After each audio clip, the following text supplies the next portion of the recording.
Hi, welcome to ಕಲ್ಕುಳಿ creation log. ನಾನಿವತ್ತು ಈ ರೊಟ್ಟಿನೊಂದು ಬೇರೆ ಥರದ ರೊಟ್ಟಿ ಮಾಡೋದನ್ನು ತೋರಿಸ್ಕೊಡ್ತಾ ಇದ್ದೀನಿ.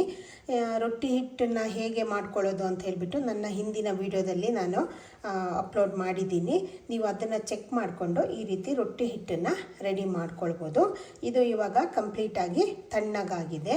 ಇದು ನಾವು ಪ್ಲೇನ್ ರೊಟ್ಟಿ ಮಾಡ್ಕೊಳ್ತೀವಲ್ಲ, ಹಾಗೇನೇ ಇದಕ್ಕೆ ನಾನು ಹಿಂದಿನ ವಿಡಿಯೋದಲ್ಲಿ ಸಬ್ಸಿಗೆ ಸೊಪ್ಪನ್ನು ಮಿಕ್ಸ್ ಮಾಡಿಬಿಟ್ಟು ಅದರದ್ದು ರೊಟ್ಟಿ ಹೇಗೆ ಮಾಡ್ಕೊಳ್ಳೋದು ಅಂತ ಸಹ ನಾನು ಅದನ್ನು ಹಾಕಿದ್ದೀನಿ. ನೀವು ಅದನ್ನು ಚೆಕ್ ಮಾಡ್ಕೊಳ್ಬೋದು. ಇವಾಗ ನಾನಿಲ್ಲಿ ಮೆಂತ್ಯ ಸೊಪ್ಪನ್ನು ಬಳಸ್ಕೊಂಡ್ಬಿಟ್ಟು ಈ ಮೆಂತ್ಯ ಸೊಪ್ಪನ್ನು ರೊಟ್ಟಿನ ಹೇಗೆ ಮಾಡೋದು ಅಂತ ತೋರಿಸ್ಕೊಡ್ತೀನಿ. ನಾನಿಲ್ಲಿ 1 ಕಪ್ ಆಗೋಷ್ಟು ಮೆಂತ್ಯ ಸೊಪ್ಪನ್ನು ಆ ದಪ್ಪ ಕಡ್ಡಿಗಳನ್ನೆಲ್ಲ ತೆಗೆದುಬಿಟ್ಟು ಈ ರೀತಿ ಕ್ಲೀನಾಗಿ ವಾಶ್ ಮಾಡ್ಕೊಂಡ್ಬಿಟ್ಟು ಚಿಕ್ಕದಾಗಿ ಹೆಚ್ಚಿ ಇಟ್ಕೊಂಡಿದ್ದೀನಿ. ಇದು ಸೊಪ್ಪು ಜಾಸ್ತಿ ಬೇಕು ಅಂದರೆ ನೀವು ಜಾಸ್ತಿನೂ ಸಹ ಹಾಕ್ಕೊಳ್ಬೋದು. ನಾನಿಲ್ಲಿ 1 ಕಪ್ ಆಗೋಷ್ಟು ಸೊಪ್ಪನ್ನು ತೊಗೊಂಡಿದ್ದೀನಿ. ಇವಾಗ ಇದು ಹಿಟ್ಟಿಗೆ ನಾನು ಈ ಸೊಪ್ಪನ್ನು ಮಿಕ್ಸ್ ಮಾಡ್ತಾ ಇದ್ದೀನಿ. ಇವಾಗ ನಿಮ್ಗೆ ಎಷ್ಟು ಬೇಕೋ ಅಷ್ಟು ಸೊಪ್ಪನ್ನು ನೀವು ಜಾಸ್ತಿ ಬೇಕು ಅಂದರೂ ಸಹ ಮಿಕ್ಸ್ ಮಾಡ್ಕೊಳ್ಬೋದು. ಇವಾಗ ಇದನ್ನು ಚೆನ್ನಾಗಿ ಸ್ವಲ್ಪನೇ ನೀರು ಹಾಕ್ಕೊಂಡು ನಾವು ರೊಟ್ಟಿ ಹಿಟ್ಟನ್ನು ಹೇಗೆ ನಾದ್ಕೊಳ್ತೀವಲ್ಲ ಆ ರೀತಿ ನಾದ್ಕೊಳ್ಬೇಕು. ಇವಾಗ ನಾನು ಹಿಟ್ಟನ್ನು ಚೆನ್ನಾಗಿ ನಾದ್ಕೊಂಡ್ಬಿಟ್ಟು ಈ ರೀತಿ ಮುದ್ದೆ ಮಾಡ್ಕೊಂಡಿದ್ದೀನಿ. ನೋಡಿ, ಈ ರೀತಿ ಗಟ್ಟಿಯಾಗಿ ಕಲಿಸ್ಕೊಳ್ಬೇಕು. ಇದನ್ನು ನೀರಾಗಿ ಮಾಡ್ಕೊಳ್ಬಾರ್ದು. ನಾವು ಚಪಾತಿ ಎಲ್ಲ ಕಲಿಸ್ತೀವಲ್ಲ ಅದಕ್ಕಿಂತ ಸ್ವಲ್ಪ ಗಟ್ಟಿಯಾಗಿ ನಾವು ಇದನ್ನು ನಾದ್ಕೊಬೇಕು. ಇವಾಗ ಇದನ್ನು ಚಿಕ್ಕ ಚಿಕ್ಕ ಉಂಡೆಗಳನ್ನಾಗಿ ಮಾಡ್ಕೊಳ್ಬೇಕು. ನೋಡಿ, ಈ ರೀತಿ ಅಂದರೆ ನಾವು ಚಪಾತಿಗಿಂತ ಸ್ವಲ್ಪ ದೊಡ್ಡ ಉಂಡೆಯಾಗಿ ಮಾಡ್ಕೊಳ್ಬೇಕು. ಅಕ್ಕಿ ರೊಟ್ಟಿ ಎಲ್ಲ ಹೇಗೆ ಮಾಡ್ಕೊಳ್ತೀವೋ ಆ ರೀತಿ ನೋಡಿ, ಈ ರೀತಿ ಇಷ್ಟು ದೊಡ್ಡ ಉಂಡೆಗಳನ್ನು ಮಾಡ್ಕೊಂಡಿದ್ದೀನಿ. ಎಲ್ಲದನ್ನು ಅದೇ ರೀತಿ ಉಂಡೆ ಮಾಡ್ಕೊಳ್ಳೋಣ. ಇವಾಗ ನಾನು ಹಿಟ್ಟನ್ನು ಚೆನ್ನಾಗಿ ನಾದ್ಬಿಟ್ಟು ಈ ರೀತಿ ಉಂಡೆಗಳನ್ನಾಗಿ ಮಾಡಿ ಇಟ್ಕೊಂಡಿದ್ದೀನಿ. ನಾನು ಪೂರ್ತಿ ಹಿಟ್ಟನ್ನು ಈ ರೀತಿ ದೊಡ್ಡ ದೊಡ್ಡ ಉಂಡೆಗಳನ್ನಾಗಿ ಮಾಡಿ ಇಟ್ಕೊಂಡಿದ್ದೀನಿ. ಇದನ್ನು ಇವಾಗ ನಾವು ಚಪಾತಿ ಪ್ರೆಸ್ಸಲ್ಲಾಗಲಿ ಅಥವಾ ರೊಟ್ಟಿಯ ಪ್ರೆಸ್ ಮಿಷಿನ್ ಬರುತ್ತೆ ಅದರಲ್ಲೂ ಸಹ ನಾವು ಪ್ರೆಸ್ ಮಾಡಿಬಿಟ್ಟು ಇದನ್ನು ಇವಾಗ ಎಲ್ಲದನ್ನು ಪ್ರೆಸ್ ಮಾಡಿ ಇಟ್ಕೊಳ್ಳೋಣ.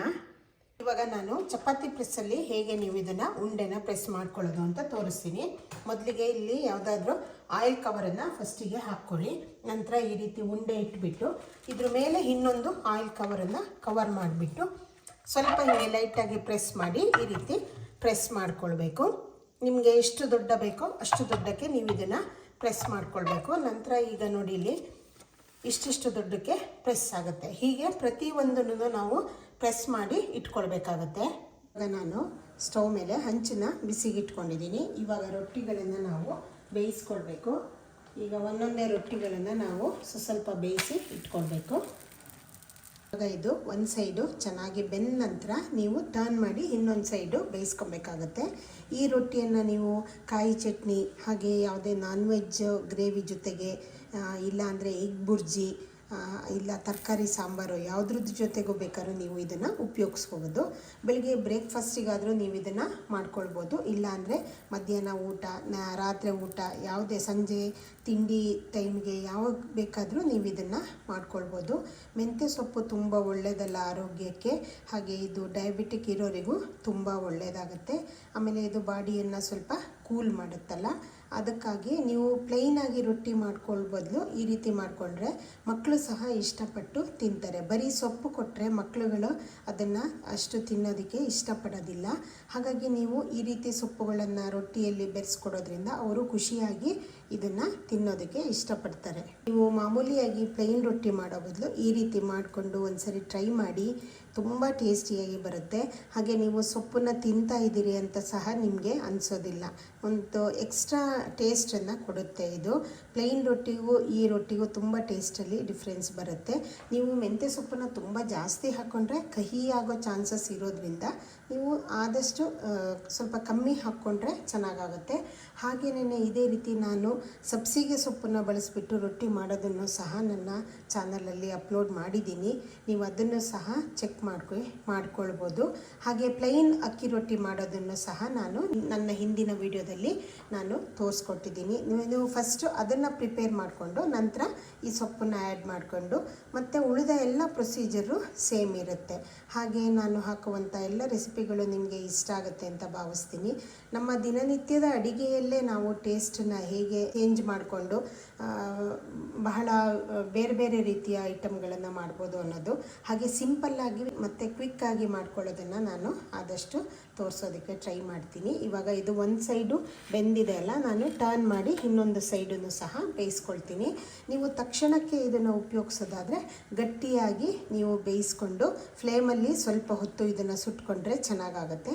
ಇಲ್ಲ ನೀವು ಸ್ಟೋರ್ ಮಾಡಿ ಇಟ್ಕೊತೀರಿ ಅನ್ನೋದಾದರೆ ಇಷ್ಟಕ್ಕೇ ನೀವು ಇದನ್ನು ತಕ್ಕೊಳ್ಬೇಕಾಗತ್ತೆ. ಅದನ್ನು ತೆಗೆದುಬಿಟ್ಟು ನಾನು ಬೇರೆ ಇನ್ನೊಂದು ರೊಟ್ಟಿನ ಹಾಕ್ಕೊಳ್ತಾ ಇದ್ದೀನಿ. ಇದು ಹೆಲ್ತಿಗೂ ತುಂಬ ಒಳ್ಳೆಯದು, ಯಾಕಂದರೆ ಇದು ಝೀರೋ ಆಯಿಲ್, ಇದರಲ್ಲಿ ನಾವು ಯಾವುದೇ ರೀತಿಯ ಎಣ್ಣೆಯನ್ನು ಉಪಯೋಗಿಸ್ತಾ ಇಲ್ಲ. ಇದು ಫುಲ್ ಆಯಿಲ್ ಫ್ರೀ ಆಗಿರುತ್ತೆ. ಹಾಗಾಗಿ ಡಯಟ್ ಕಾನ್ಷಿಯಸ್ ಇರೋರು ಸಹ ಆರಾಮಾಗಿ ತಿಂದ್ಕೊಳ್ಬೋದು ಇದನ್ನು.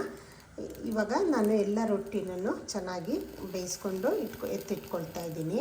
ನಿಮಗೆ ಈ ರೆಸಿಪಿಯಲ್ಲಿ ಇನ್ನೂ ಏನಾದರೂ ಡೌಟ್ ಇದ್ದರೆ ನನ್ನ ಹಿಂದಿನ ವಿಡಿಯೋದಲ್ಲಿ ನಾನು ತುಂಬ ಡೀಟೇಲಾಗಿ ಇದನ್ನು ಮಾಡೋದನ್ನು ಹಾಕಿದ್ದೀನಿ.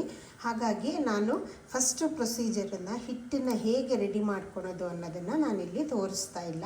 ವಿಡಿಯೋ ತುಂಬ ಲೆಂತಿ ಆಗೋದ್ರಿಂದ ನಾನು ಅದನ್ನು ಬಿಟ್ಟು ಅದು ಹಿಟ್ಟು ರೆಡಿ ಮಾಡ್ಕೊಳೋದ್ರಿಂದ ಮುಂದಿನ ಪ್ರೊಸೀಜರನ್ನು ನಾನಿಲ್ಲಿ ತೋರಿಸ್ತಾ ಇದ್ದೀನಿ.